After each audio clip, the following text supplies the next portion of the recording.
Are you ready to be dragged to hell? I sure felt like it watching this movie. Ooh, a burn already. Very appropriate.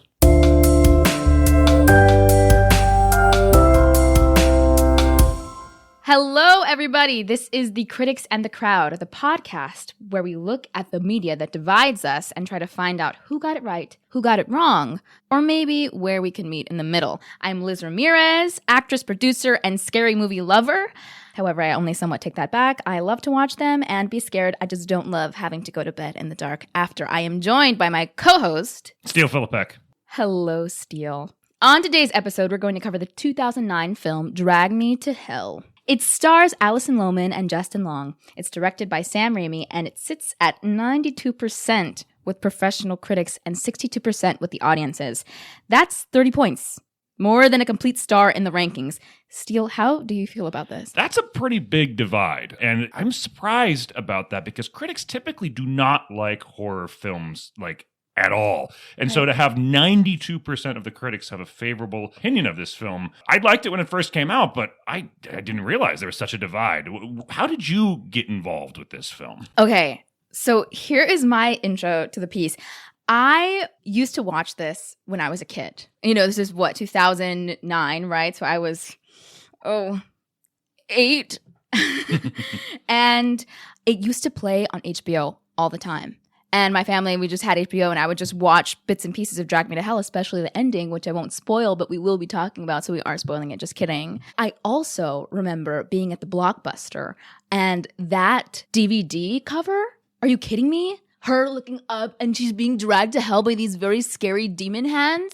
I mean, I couldn't take my eyes off that as a kid. So that's how I know this movie. And honestly, when I was a kid, it was very scary. But I guess we're going to get into what I think about it now as an adult. Yeah, I do remember that DVD cover, that poster, and kind of like Free Willy, where it has the ending of the movie on the cover. Yeah. I think that, I'm sorry, but we cannot help but spoil the ending for this film, considering that it's on the cover. And the title is Drag Me to Hell. That's exactly what I was going to say. Free Willy. Willy is free at the end. Yeah. Drag me to hell. She's dragged to hell. Yes, this isn't like The Sixth Sense, he's really dead the entire time. Yeah. Yeah. The stats. Drag Me to Hell was directed by Sam Raimi and written by Sam along with his brother Ivan, and as stated, starred Alison Lohman and Justin Long. For cinema fans, you'll know Sam as the director of Spider-Man 1, 2, and 3, Doctor Strange in the Multiverse of Madness, A Simple Plan for Love of the Game, and so much more. But for today's episode, most importantly, Evil Dead 2, Army of Darkness, Ash vs. the Evil Dead, and so on and so on. Liz, what are your thoughts on the Evil Dead series, Evil Dead films, any of those kinds of things? Steele, I've never seen them. I'm sorry.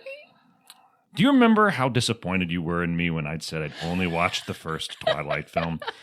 You like horror movies, you like this movie, and you haven't seen the direct inspiration from the same director? I know, it's just that it seemed too scary for me. Also, isn't Evil Dead a spoof, or am I crazy? It's a comedy-style horror movie, although it gets progressively sillier as the series goes on. I see.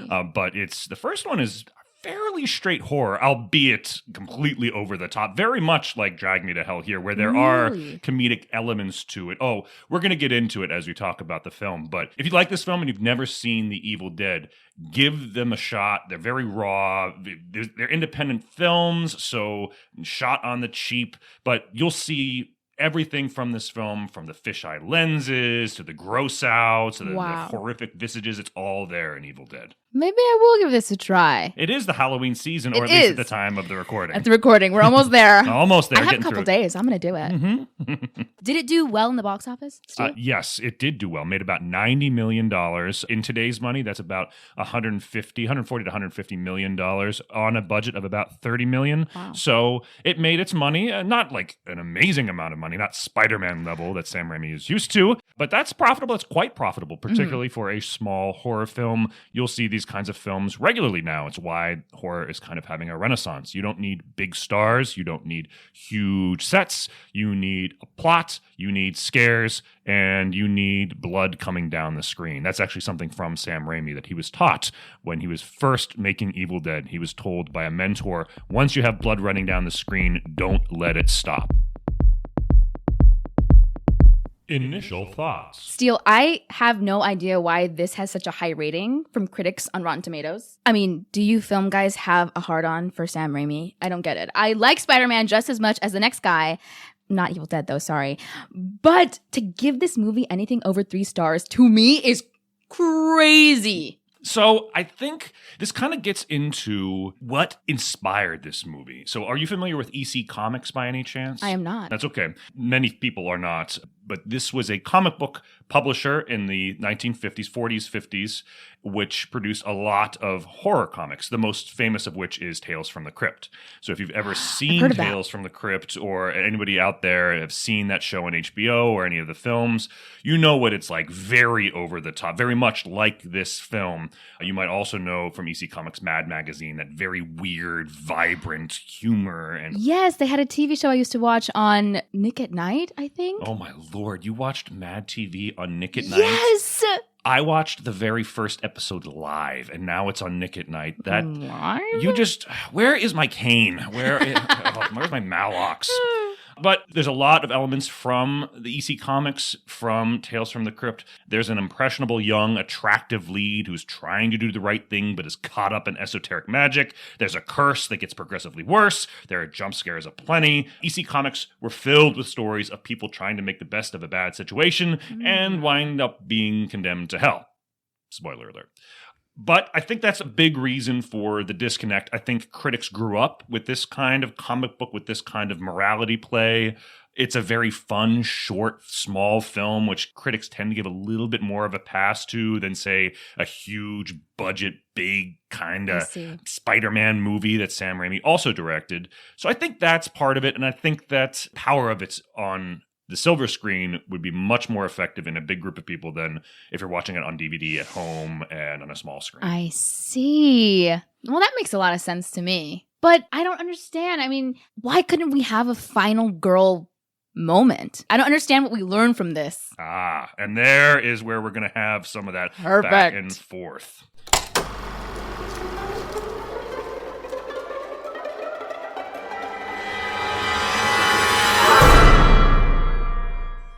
Southern California, the 1960s. A young psychic, Sandena, is attempting to cure a young boy, Juan. His parents say that he has been hearing voices and has taken ill since stealing a necklace from the wagon of an itinerant Roma. He's tried to return it, but to no effect. As the psychic begins a seance to learn more and potentially cleanse the lad, a dark force attacks and, here comes the title, drags him to hell. Sandena makes an oath that this demon will pay. It is now the present day. Christine Brown, a bank agent, is desperate for a promotion, but Stu Rubin, a colleague, is gunning for the same position. He's the kind of slimy, do-anything-to-get-ahead kind of guy that would walk all over Christine if she lets him. Even their boss sees it and tells Christine to be tough.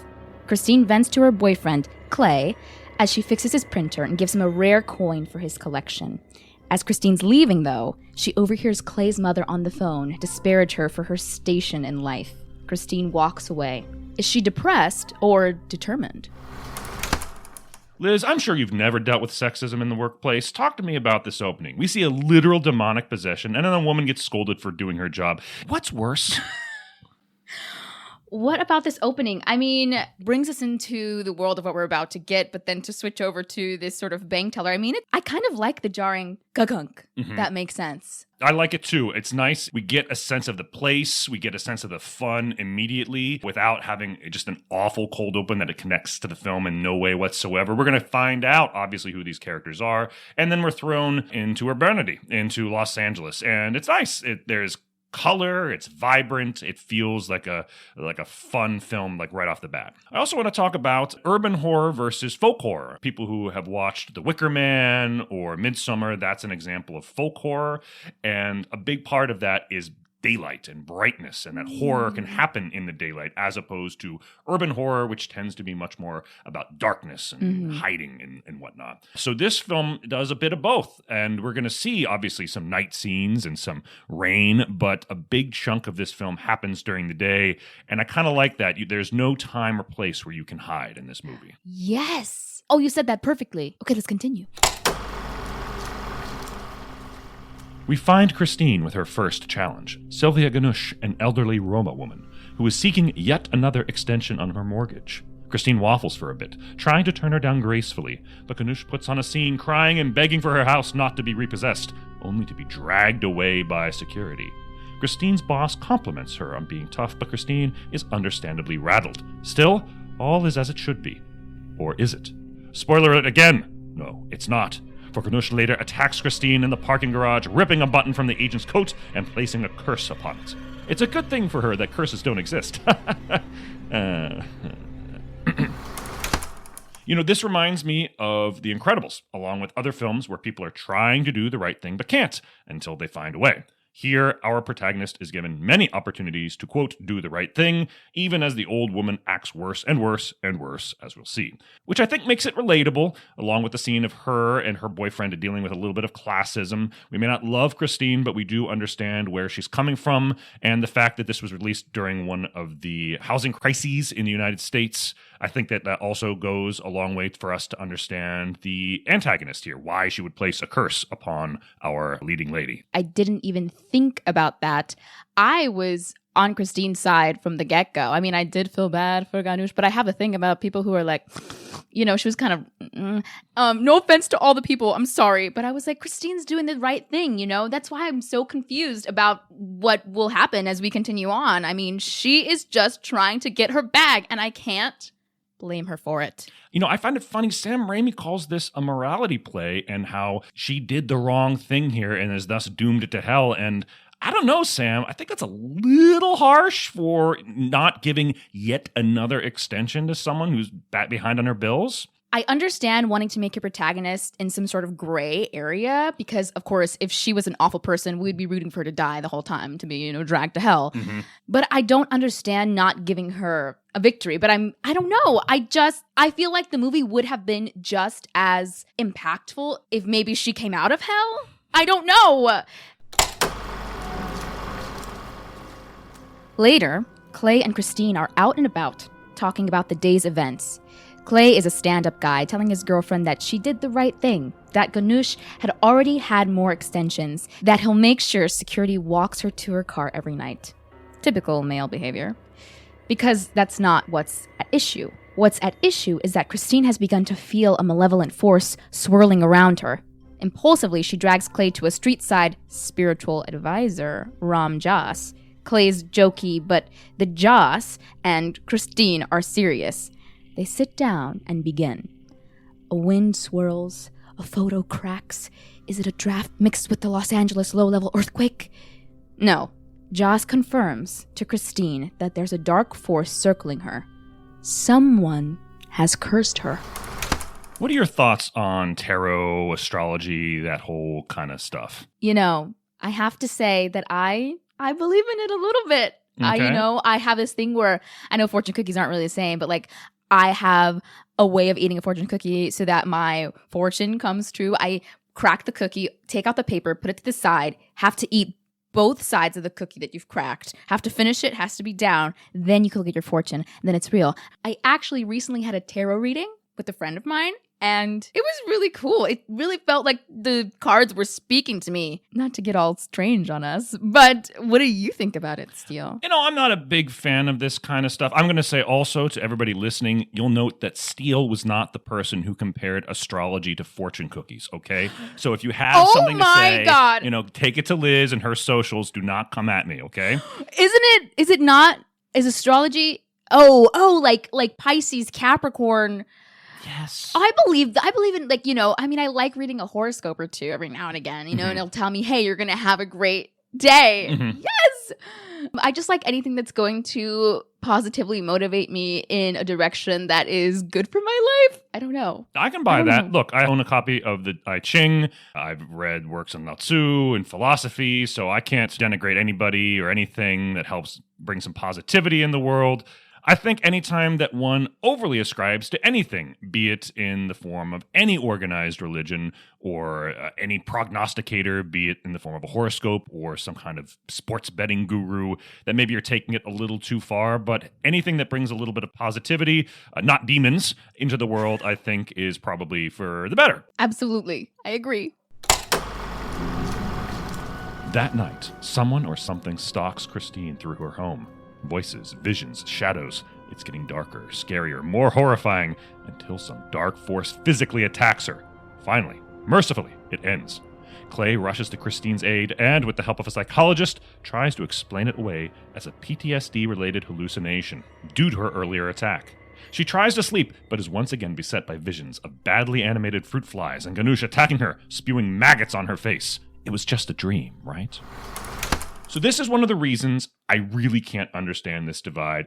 This movie is all about jump scares. There's very little character development, very little of an arc. This should be an automatic thumbs down from the critics, and yet it's beloved. Like McDonald's, even I'm loving it. What's going on here, Liz? You're loving it? I'm loving this movie. Oh my gosh. No, the maggots. Okay, so our crowd does not know this, but I am not a fan of gore or gross things happening in movies. So I guess that's why I have not watched The Evil Dead. I feel like that's very much gore. Yeah, I rescind my fantasy. earlier, Okay. recommendation. But Do I not- might still do it because I think, okay, I have to bring up the fact that I know this is totally unrelated, but I started watching The Fly recently for the first time. And the second he pulled off his nails and spewed pus out of his finger, I turned it off, unfortunately. And I may or may not go back, but it has to be when I am settled in my stomach. So watching this by myself and the maggots coming out of this face on her face, and there was one point actually where the fly was flying around her face, and that's happened to me before. I had salt on my, I was crying. Okay, we're not gonna get into that, but the fly was in my room and I felt it on my lips, I felt it on my nose, I felt it on my eyes, and I woke up and was like, oh, my face. Anyway, I don't understand why I can understand why we are loving it. It is fun to be jump scared. Maybe that's why. It's fun to be jump scared. It's fun to be, ooh. What are your thoughts on why the critics gave this the score they did when there is such little character development? Also, the writing is pretty poor. Oh, man, you wound me. I actually think the writing is okay. I think the scenes are doing okay. I'm also more okay with gross stuff. I'm a boy, so all that kind of gunk and stuff, I'm quite okay with that. I'm not as good with medical stuff, so nip tuck and slasher movies don't tend to be my cup of tea for whatever reason. I think that really depends on how much you buy into this movie. If one buys in 100%, then you're going to get everything out of this. If one is even a little bit squeamish, I think that this movie is not for you. I think that's a big reason why there's that divide. I think so too, but we're going to get into talking about the middle parts in the end, and I have feelings. Anyway, let's continue. Indeed. Christine returns to her work and is asked to help walk Ruben through the final parts of the loan application. Horrifying enough, made even more so by continuous hallucinations, and then a bloody nose followed by projectile blood spewing all over Christine's boss. She beats a hasty exit, utterly humiliated, not noticing that Ruben lifts a file for an important loan from her desk. And so begins a series of increasingly futile attempts to get undemonified. Having the mailing address for Ganush in her files from work, Christine travels to the old woman's residence in hopes of getting her to lift the curse. Unfortunately for Christine, but fortunately for Satan, Ganush has already passed. There's an extravagant funeral in progress as Christine arrives. Christine causes a scene and is informed by one of the recently deceased family members that Christine deserves everything that she is about to get. I'm going to kill this woman. Christine gets everything she deserves for fulfilling a contract. I guess contracts only matter when it's with Satan. Again, my thoughts from the beginning still remain the same. I don't understand why she is being punished in this way besides for plot. I don't get it. I don't understand. I also have to just talk about the scene where she makes Ganush fall out of her casket. I laugh. I just have a quick aside for anybody who's ever seen Clerks.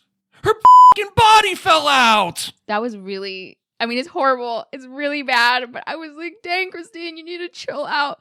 But no, I get it. What would you do to save your life? We'll get into that later. Not your life, but your soul. Oh, even worse. Next up, a return to Ram Dass, spiritual advisor to the desperate. He's got an idea of what is tormenting Christine. The Lamia, or the black goat, used only in the most wicked of curses. Using some decidedly problematic language, Joss informs Christine that as long as she owns the button that Ganush cursed, she will not be safe. The Lamia will continue to torture her for a total of 3 days, fattening her up, so to speak, before literally dragging Christine down to hell. Is there a cure? A sacrifice, maybe? Christine is on the fence about what to do until she is once more attacked by the Lamia in her home.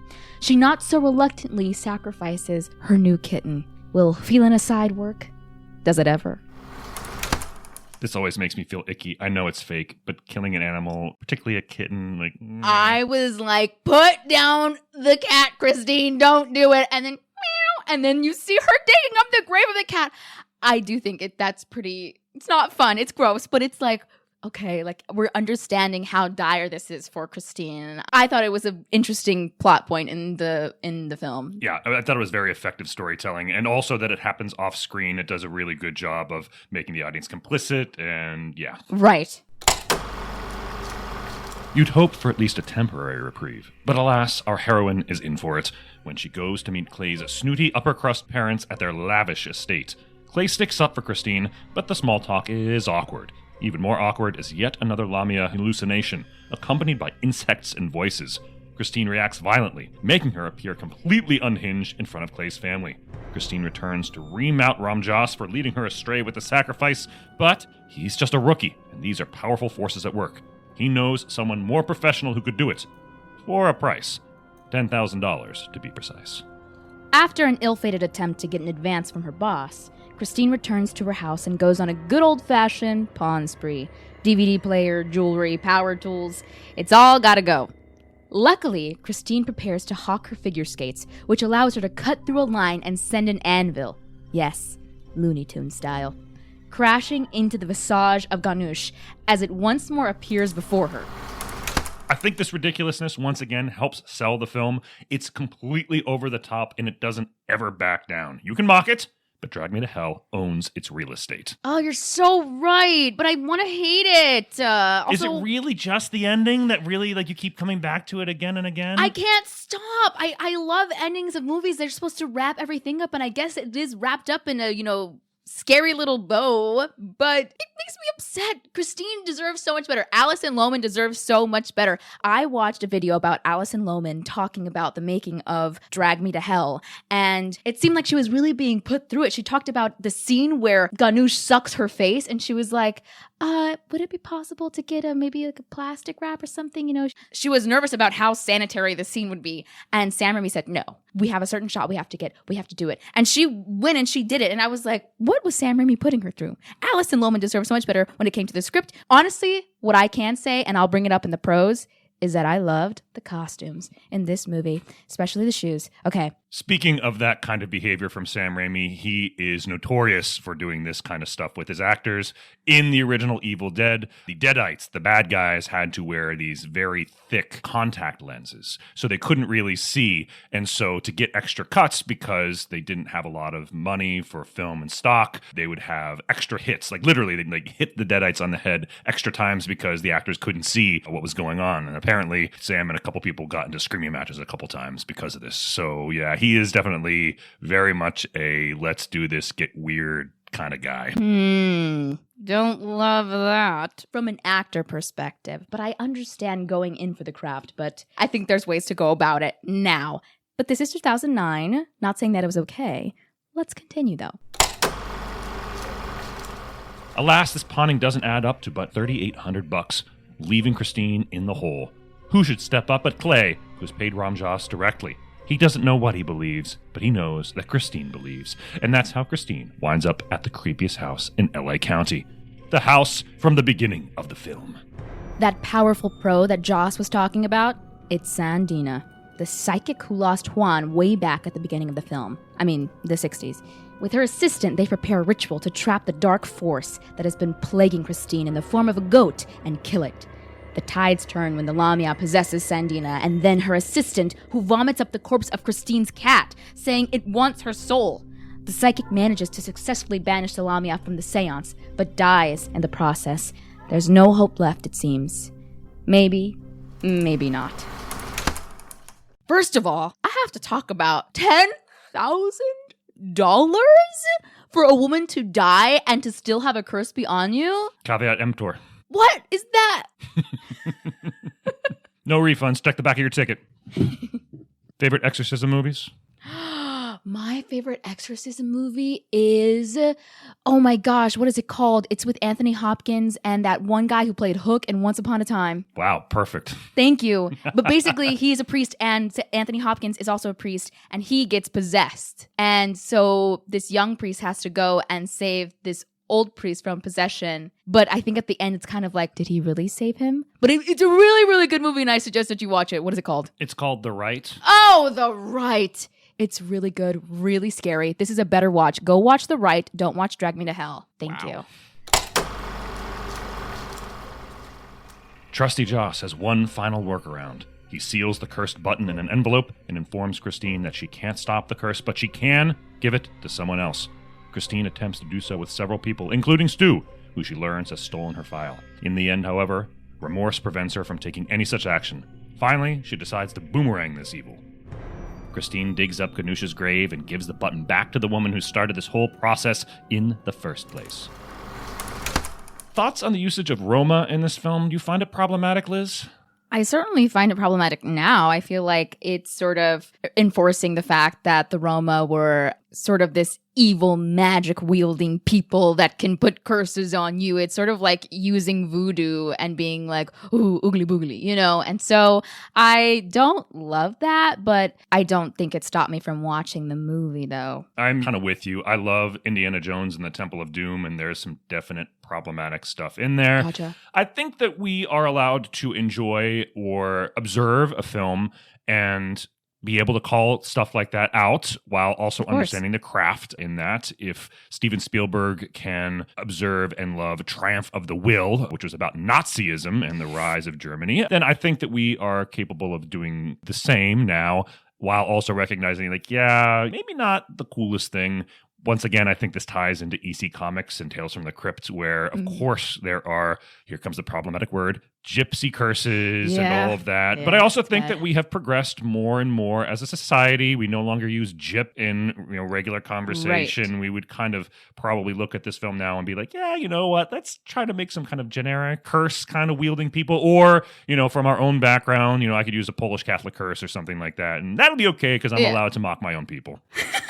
Okay, Steele, I really want to know. I know in the end she ends up giving the button to Ganoush. She has this aha moment to give the button back to Ganoush, but before she was trying to give it to Stu, right? What would you do? I'm so curious. I mean, this is about like the duality of man potentially, right? Mm-hmm. Yeah, I'm not sure I could do it to Stu. I'd probably try to find someone who really deserved it. I live in New York City, or rather Jersey City. I could find somebody here ranting on a street corner, maybe working at a bank down in Wall Street, who I could surreptitiously give this to and not feel quite so bad. I also probably wouldn't go messing around with magic-wielding older women, so I probably wouldn't get a curse put on me in the first place. I say, but then I guess Alison Lohman didn't expect that either. So, no, she didn't. Oh, I know. It's a tough place, but I think that she had a great workaround. Well, she thought she had a great workaround. It would have been a great workaround. We're going to talk about that. Finally, things seem to turn a corner. The next day is bright and clear. Christine's boss calls to tell her that she got that promotion, as it seems that Stu confessed his actions, leading to his termination. Christine heads to Union Station to meet up with Clay for a weekend trip. Unbeknownst to Christine, he's planning to pop the question. The day couldn't get any better. So instead, it gets worse. Clay hands Christine an envelope he found in her car. Christine is horrified to find the button. She must have stuffed Clay's coin into the old woman's mouth. Christine backs away in horror and falls onto the tracks where demonic forces erupt out of the rock and drag her, screaming, down to hell. And thus we have a title and a searing last image. And so we come to that searing last image, that last moment that has flavored this film for you. That is honestly, I think, the only reason to watch this movie. That is all I can remember being a kid. And the reason I recommended this film in the first place was because I was watching Facebook and I saw that they were like, ooh, the ending of, you know how they have like movie clips on Facebook now, which is really, really weird, but I agree. feed into it anyway. Mm-hmm. And so yes, I agree with that. Yeah. Yeah, right? And so it was like the crazy ending of Drag Me to Hell. And I was like, I haven't seen that in a really long time. So I clicked it and I watched it and I thought, oh yes, I remember this. I remember this. And I remember being so scared. And I remember her also falling onto the tracks like, what a loser. I'm sorry. No offense. But it's so silly and outlandish. And I'm like, maybe that's the point, is that this is all really silly and we're really not learning anything. It's kind of like, ta-da! Here's some jump scares. Here's some like flaky plot. Here's some really bad character development. And that's a movie for 2009, y'all. The end of the first Evil Dead is almost, I wouldn't say shot for shot, but it is very, very similar to the ending of this movie. Really? Yes, and you have the main character thinking he survived the night. He's destroyed the Necronomicon. He's going out and sees the sun rising, and then the Steadicam demon shot comes and chases him through the woods, and it ends with him screaming into the camera, and then that's the end of the movie. Wait, maybe that's kind of awesome. Oh, I need to see Evil Dead. I just think this was a poor, not that I've seen the Evil Dead, but I think this was just like poor interpretation of that's what I think. Okay, let's take it back actually. Let's take it back for a second because we forgot the part where the goat starts talking. We forget that part where it has a weird looking CGI face and it's like, you know what I'm saying? And I was like, what's happening? I literally laughed. I couldn't stop laughing. And I was like, this was supposed to be scary. And now it's like not scary. It's funny. But I was like, is that the point? Is it supposed to be both? Can movies be both? Yes, of course. But I thought we were doing this one thing and now we're doing this other thing. What were your thoughts on that? Do you remember the goat? I do remember the goat. Levitating and laughing and talking. I love these kinds of weirdo movies. So really? I'm okay with that kind of stuff. The CGI is very 2009. Yeah. But you know, once again, I think that it embodies this world. It goes at 110 miles per hour. It's also relatively short. I think if this movie had been even 5 or 10 minutes longer, it would have overstayed its welcome. It's under 100 minutes long. You're ready to go. You get in, you get on that thrill ride, you go through the fun house, you come out at the end. There's a searing last image. Like, yeah, it works. You're starting to really change my mind on this. I hate you. Trivia. Sam Raimi wrote this script with his brother Ivan under the title The Curse, though it took about 10 years to get it up and running. He was making Spider-Man movies at that time. This just shows how hard it is to get a movie made. You've got a director who's made huge hits. Spider-Man was the first motion picture to pull in over $100 million on a weekend. You've got some star power, you've got an appropriate budget, and this is in the heyday of DVDs and rentals, so you know this movie made more than the $90 million box office. Elliot Page was initially cast in the lead role of this film, but had to back out due to issues revolving around the SAG strike.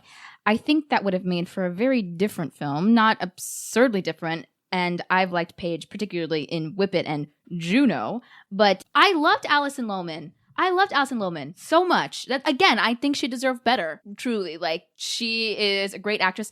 I love her in Big Fish. Oh, such a great movie. Big Fish. Mm-hmm. Anyway, so I'm already a fan of hers. Alison Lohman apparently didn't or doesn't like horror films, but she liked working on the stunts in this one.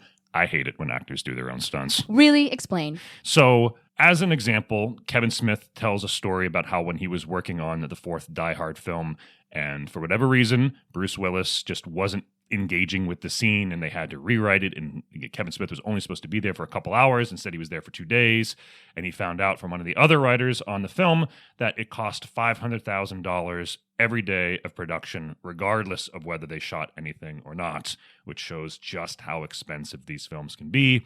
If you're a lead actor and you get injured on set, that slows everything down. So an example of this is Harrison Ford on The Force Awakens. He had his foot, I wouldn't say crushed, but it was definitely hurt. That got him hazard pay, that slowed down production. He wound up making over $32 million, all things said and done, with overtime and everything. So on a smaller film, that can cripple a film. There are a few actors who do their own stunts, Jackie Chan and Tom Cruise being most notable, but even Tom Cruise doesn't do all of his own stunts because it's just too expensive, and I hate that bravado and ego from actors typically.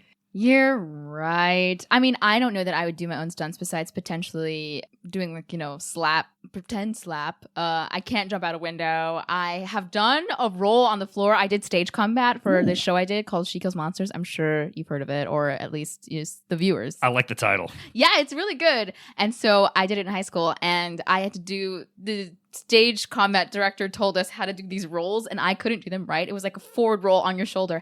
I had a huge bruise on my massive bruise on the back of my shoulder, like on my back. So I won't be doing that again, or if I do, I really have to learn how to do it. But anyway, I want to talk about these action scenes because the parking garage scene took about 2 weeks to shoot, and I didn't know how long action sequences took to shoot. I really love that action sequence. I'll talk about that more later, about how we have these really good action sequences, these really good build-ups to scare, and then not. But anyway, I want to talk about your thoughts on action sequences. Have you ever filmed one? Have you ever written one? Let me know. Yes. I have both written and directed action sequences. They are very much like a musical in that you need to stage everything very appropriately. You need to typically have multiple cameras going. Sometimes you only have 1 or 2 attempts at a shot. Wow. They can take a long time to set up. And when we talk about action sequences, yes, of course, car chases and motorcycles and things like that, but also fighting and just chases and running. And you really need to have a great shot list. You need to have a great first assistant director to understand what needs to get picked up, what other elements you can pick up. I would never direct an action sequence without a storyboard because it just can become a big muddled mess without the right stuff there. Thank you for that insight. One of the reasons I got into acting in the first place were because of behind the scenes sort of blooper reels, clips and things like that. I would look at it and think it was so fun to be part of that for these people that it must be fun for me. Anyway, I want to direct the listeners to go watch the Drag Me to Hell making of video. It's really interesting, really cool. You get to see a lot of the puppet elements, like the Ganush that's spews the disgusting maggots onto Alison Lohman is actually a puppet, and it is pretty realistic. I thought it was like truly maybe some sort of like person, maybe they kind of got like some sort of thing, but it was a puppet. So I think that work is really interesting to go watch, and I think it can also grow your appreciation for the movie and for the filmmaking and for the actors. As prep for this film dragged on and on, Sam Raimi offered the script to Edgar Wright of Shaun of the Dead and Scott Pilgrim fame. Wright turned it down because he felt like it would be, quote, like singing karaoke. In other words, he would have just been aping Sam Raimi. I think that's probably correct. I like Edgar Wright a lot, but this is so much a Sam Raimi film. I don't think anybody else could have made it. Yeah, this film is filled with the quintessential Raimi shots and effects, the super close-ups, the fisheye lenses, the horrific visages of monsters, the use of tension and gross-outs mixed together. This is actually quoted as Sam Raimi's return to horror. Mm-hmm. However, I will say I was a little unimpressed, maybe, because of just how it ended. But now that we're talking about it, now that I'm going back in all the scenes, I'm like, okay, maybe I can be okay with it. But he hasn't returned to it since. Did you see that? He has not directed a horror film since this. It takes a lot to shoot a horror movie like this. Okay. There's CGI, there's puppetry, and by the way, he can command tens of millions of dollars to direct Oz the Great and Powerful, which I will not talk about on this podcast. Okay, we're not going to talk about it. I have bad thoughts only. I'm agreeing exactly, with you, Steele. Yes. I'm agreeing with you. I saw it in the theaters as a child, and I was like, this is bad. Mm-hmm. Okay. I guess we are sharing our thoughts about it. But in any case, he probably made a couple million on this. Not nothing, of course, who would turn down 7 figures. But, hey, here, go direct this Marvel movie and be set for life and have your kids set for life. And, in fact, have your grandkids set for life and get free tickets to Disney for the rest of your life. Okay, I can see the appeal of doing that as opposed to creating some schlocko B-movie horror film in your backyard. Yeah. Pros. This was a fresh idea. I mean, of course, I've never read Tales from the Crypt, but for me as a child, even as an adult viewer, okay, she gets cursed and then she gets dragged to hell. Great. It is very interesting. And also the twist ending, I think, is also very interesting. Something I hadn't seen before as, a 20-year-old viewer of stuff. I thought the jump scares were legit. It was nice to have tension being built up and then there's a big crack. And then at other times, like when she's going through her garage and suddenly Ganush is there, I felt that was a great scare as well. This really did feel like a funhouse ride, and I enjoyed every second. I feel like the action sequences, talking about the garage, I think the action sequences were super well thought out, super fun, super exciting. But of course, Sam knows how to do action. So, there was no doubt that was going to be amazing, incredible, fun. I like the old school feel of this. This feels like a small movie. It's very practical. It's very pragmatic. We talked about puppetry. I will always take a practical effect over a CGI effect, given both things and given equality. It just feels more real to me. I just hate the cheapness of bad CGI. And there was a couple examples of that in here. And there were also some good examples of that in here. CGI itself is not bad, just when it's used inappropriately. I feel that this movie did a great job balancing both. Isis Mussenden deserves all of her flowers. She's the costume designer. She's actually, I looked her up on IMDb, and she has costumed so many things. My favorite thing about this film, as I said before, were the costumes, especially the shoes. There was one scene where Christina was wearing these shoes, and I was like, girl, where'd you get those shoes? And then I was not thinking about, the Lamia and the curse. I was like, oh, shoes. But maybe that's just because I'm a girl. Sorry. Do you know of the Bill and Ted quotient by any chance? No, what's that? So in the film Bill and Ted's Excellent Adventure, there is a 10-second clip in which they travel back in time and grab Beethoven and bring him to the future. And the costuming is superb in this 10-second clip. And so the quotient is, if Bill and Ted's Excellent Adventure can spend the money and resources to get good costumes, you yourself can get good costumes and do that on your own shoots. And that's the Bill and Ted quotient. I love that. I'm going to keep that with me forever.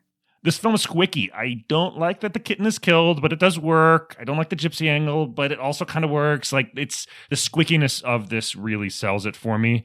And I just like that kind of weirdness. I hate awkward humor, and I hate laughing at people when they're embarrassed. But when there's gross outs and maggots and all that, I'm in. Squicky? Squicky. Squicky. I like that. Sam really knows how to shoot graveyard scenes. That's all I have to say.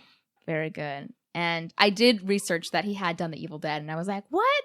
The Evil Dead? And I looked up, even 1, 2, and 3 all had amazing reviews on Rotten Tomatoes. So I was like, what the heck? Why was this amazing? This is what's happening. Anyway, thank you, Sam, for those graveyard scenes. That scene was actually, I felt the climax of the film, not her being dragged to hell. I would have been happy and fine if the movie ended there. Not going to lie. It's a small movie, but it doesn't feel small. $30 million is a fair amount of cash, but it's not a huge movie. This feels appropriate for its size. It feels fun. You didn't need to make this movie for $100 million. It felt good. The last thing I'll say is I think Alison Lohman did the best she could with what she had. I'm such an Alison Lohman fan. Yes, and I really have no complaints about the acting from anybody. I thought it was pretty fun and silly, and I think the faults of it were the script, and because we have to talk about the script. Oh, we're gonna talk about the cons. Never mind. Okay, we're gonna get there. Cons. I'll admit there's no real thematic shift. There's no real character shift. Things start, things happen, and things end. There are some things that change along the way, but if there is one big criticism here, it is, there's a relative flatness here. Understanding that this is a horror film, understanding that this is more about the funhouse scares than it is about the themes and motifs, I felt it could have done just a little bit more to really bring everything together. For me, I know you talked about your pros being the scares. For me, one of my cons was that sometimes the suspense and the scare are there, and other times it's not. For instance, the SNS, what I'll call it, suspense and scare, in the parking garage was amazing, awesome. But then you have the scene in the psychic shop, and it was laughably bad. That build up to suspense and the boo was, what are we doing? What are we doing? This is a personal thing. I'm always ambiguous on films that say Satan can take you over without your permission. I think one of the tenets of Christianity is that you have to welcome Satan into your heart, at least the form of Christianity with which I was raised. It is both symbol and real figure depending upon your faith, but that you are tempted, but ultimately it is your decision to go to the dark side. I guess that's kind of what's going on here, that Sam Raimi says that this is a morality play, and Alison Lohman's character makes that bad choice up front, but I don't think she really makes a bad choice. I don't think it's fair that she gets, sent to hell for all eternity. I say that, but I love the ending. Okay, so I'm going to just strip everything away. I'm going to strip Sam of his title, and I'm going to say I just couldn't tell. As a viewer who's never watched The Evil Dead, still hasn't watched The Evil Dead, potentially will, I couldn't tell if this movie was taking itself seriously or not. And that's the hard part. As a viewer who doesn't really know anything, am I missing something? Was I not clued into the irony? If you would like to explain, I would gladly appreciate that. I think that this is it's a funhouse ride. And I think if you're coming into this blind, having no background with these kinds of things, it's not going to necessarily appeal to one. In the same way that if one is going into a certain romantic comedy and being unaware of the tropes and the language that are used in that, one can kind of be like, this is so banal and trite. And of course, such as a film like Sweet Home Alabama, which is by no means Citizen Kane, neither is this film, it relies on the tropes and the things that people want out of that movie. The film Forces of Nature, in which you have Sandra Bullock and Ben Affleck going with each other across the country, and then they wind up not together, and people are like, why would you do that? That's the entire fun of a rom-com. And the creators were like, well, we wanted to give something just that was new to people. And people were like, no, we don't want anything new. We want the same old stuff. Yeah. So my final con was script. I'm just going to bring up the one-liners. And I understand potentially it's a very Sam thing to have one-liners. I feel like I know, what's his name? Campbell? Bruce Campbell? Yeah, Bruce Campbell. Yeah, Ash, I know he actually, yeah. So I feel like the one-liners, in the garage scene, when she beats Ganush, she says, I beat you, you old bitch. And I was like, Christine, where did that come from? That was so out of pocket and not like the character. And so I'm like, is that an attempt for us to be like, oh, well, maybe she deserves to die because she called the Ullman a I don't know. I mean, I don't think that's what they were doing. I just think it's meant to be like some sort of silly one-off thing, but it did not fit. And there was multiple instances of that, but that was just the one that stood out to me.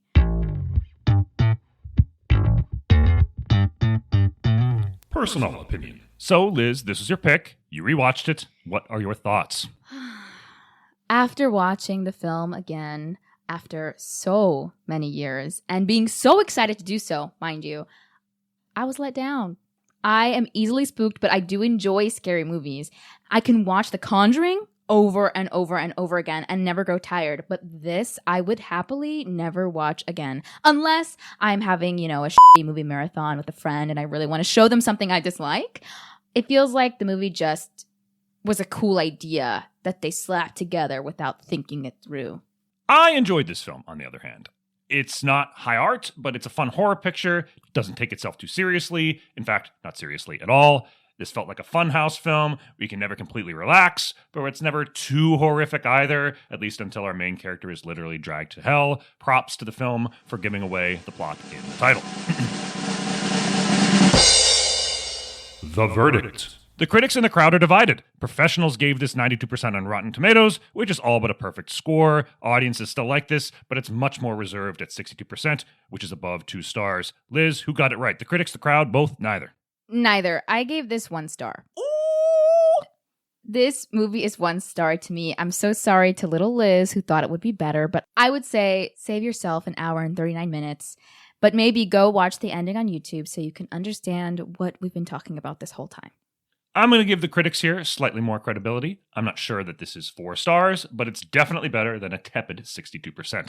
The acting was solid, scares were good, just wanted a little more characterization and themes, but otherwise, I would have been completely on board. I think audiences really just didn't like that it was a bad ending, and you'll see this with many, many movies, with the exception being something like The Usual Suspects, where there's a great twist and it kind of brings everything together. I do think audiences really don't like sad endings like this. No, we don't.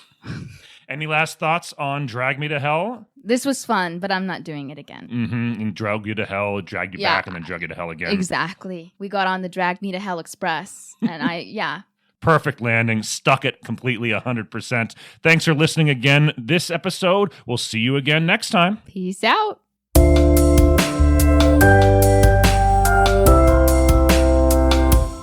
The Critics and the Crowd is hosted by Liz Ramirez and Steele Philippek. Editing and production handled by Steele. Social media by Wendy Dobkin.